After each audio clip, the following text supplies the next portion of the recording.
Tahun ini jadi tahun ketiga gue pakai Sterling Ink Common Planner. Buat 2025 ada 2 produk Sterling Ink yang mau gue pakai sehari-hari. Di video ini gue mau share dulu 2 planner apa yang gue pilih, sambil nunjukin secara singkat perbandingan antara 2 produk yang baru dengan 3 planner yang udah gue pakai sebelumnya. Yang gue pegang ini adalah Common Planner pertamanya Sterling Ink tahun 2023. Cuma ada satu ukuran, ini B6, dan gue pilih yang warna pink, yang mauve.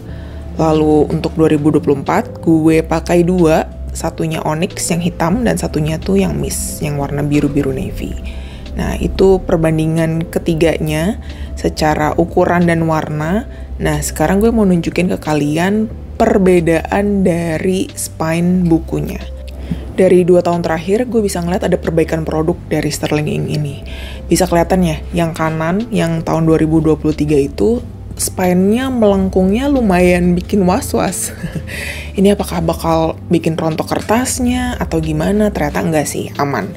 Mau gue coba tekan-tekan supaya kembali ke bentuk sempurna pun nggak bisa, karena ya emang produknya dipakai ya. Bukunya hampir full terisi. Jadi ya ini salah satu bentuk bukunya memang disayang. Terbukti dengan pemakaian yang sampai sebegitunya ya. Nah, ini kalau yang 2024 jauh lebih mending, walaupun ini sebenarnya dalamnya banyak gue tempelin stiker dan foto-foto juga. Tapi melengkungnya tidak seheboh yang 2023. Di mata gue improvementnya jelas kelihatan ya. Jadi untuk 2025 gue udah gak ada kekhawatiran yang gimana-gimana, karena kelihatan dari spine-nya, terus pemilihan warnanya itu juga poin lain yang menurut gue patut diacungi jempol, karena warna-warna plannernya tuh menurut gue cakep-cakep gitu. Simple, elegan, enak aja pokoknya dilihatnya ya. Jadi kalau dijejerin bareng itu apalagi, cakep semuanya. Nah, ini untuk planner yang dipakai untuk 2025. Kemasannya ada perubahan sedikit, jadi sekarang bisa ngintip kayak gitu. Ada jendela kecil untuk ngelihat ini nih varian produknya yang apa, terus warnanya kayak gimana. Sekarang kalau beli Common Planner, dapat juga kalender 2025 kayak gini, dan desain di belakangnya itu beda-beda. Bakal gue pakai sebagai penggaris karena bahan kalendernya itu cardstock tebal, jadi bisa multifungsi. Ini gue pilih ukuran B5 yang paling besar. Lebih spesifiknya ini yang full 1 tahun, dan bagian weekly-nya gue pilih yang vertikal. Pertama lihat gue udah notice kalau ini bagian kiri atasnya agak-agak penyok ya saudara-saudara.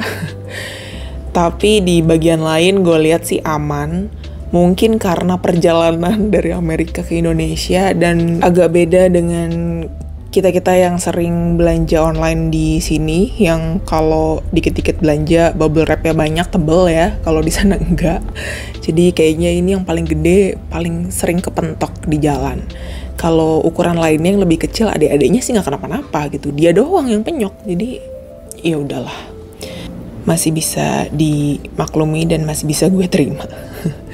Ini halaman-halamannya sama persis dengan Common Planner sebelumnya, hanya ada satu pembeda, yaitu halaman yang ini. Ini akhirnya ada yearly tracker atau yearly page, jadi 2 halaman untuk melihat overview 1 tahun penuh.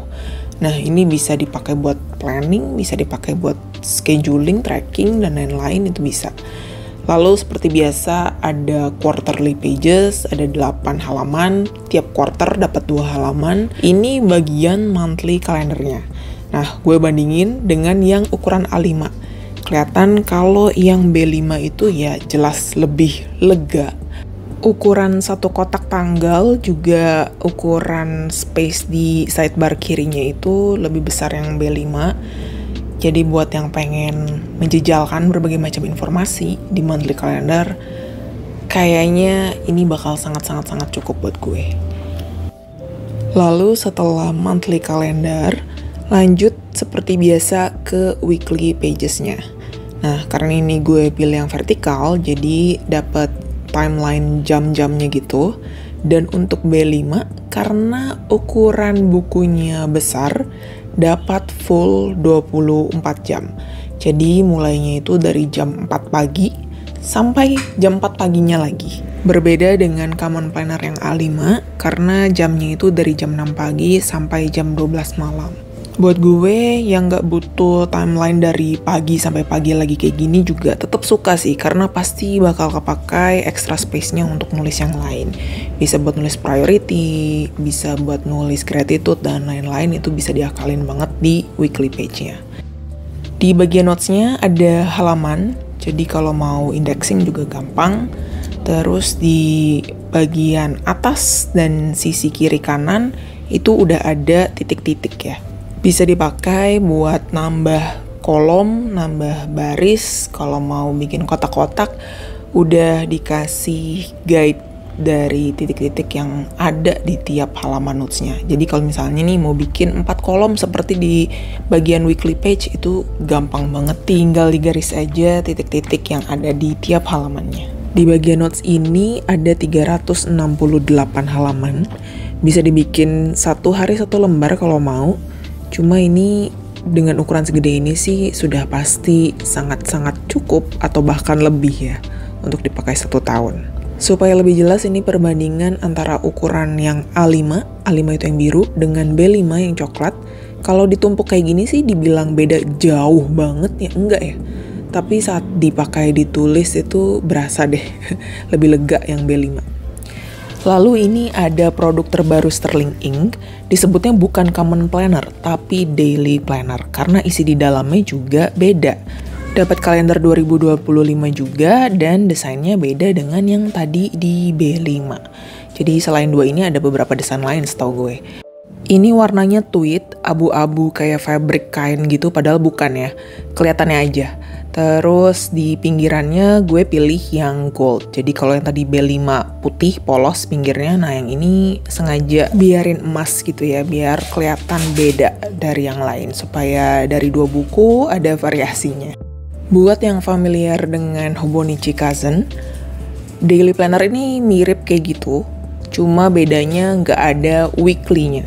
Jadi kalau dilihat nih ya, tetap aja mirip seperti Common Planner juga, terus kayak Hobonichi Kaizen juga.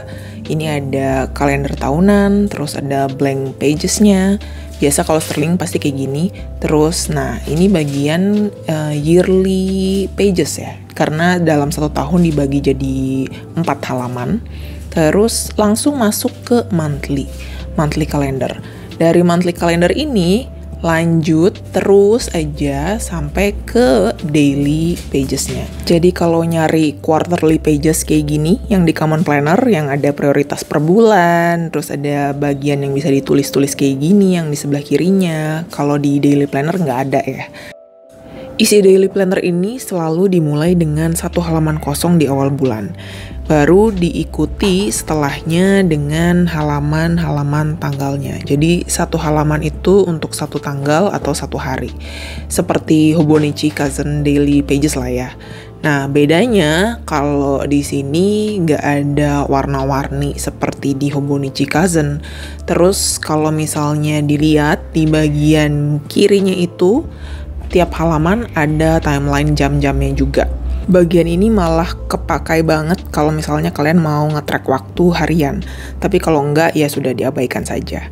Nah, di akhir bulan juga biasanya ada 2-3 halaman kosong yang disediain. Jadi menurut gue ini bagus banget buat monthly reflection, monthly review, memory keeping. Kalau mau nempel-nempel foto di akhir bulan juga cocok. Di bagian belakangnya ada 38 halaman kosong, jadi bisa dipakai untuk nulis collections atau catatan lain yang gak relate dengan 1 hari tertentu. Nah, ini perbandingan timeline jam antara yang vertikal B5 dengan daily planner yang A5. Ya udah jelas ya, kalau yang B5 pasti lebih komplit karena dapat 24 jam, tapi yang daily planner juga sudah cukup oke, karena udah ada dari jam 6 pagi sampai jam 12 malam. Apa yang gue isi di planner ini, untuk apa fungsinya, nanti bakal gue share di video akhir bulan ya. Sekalian sama buku-buku, planner, dan jurnal yang lain yang bakal gue pakai untuk 2025. Tungguin ya videonya di akhir bulan, mungkin itu bakal tayang setelah Stationery Favorites. Dan buat kalian yang nonton sampai menit ini, sampai detik ini, terima kasih banyak. Thank you so much. Kalau ada pertanyaan, punya komentar, silahkan di-share aja, ketik aja di kolom komen.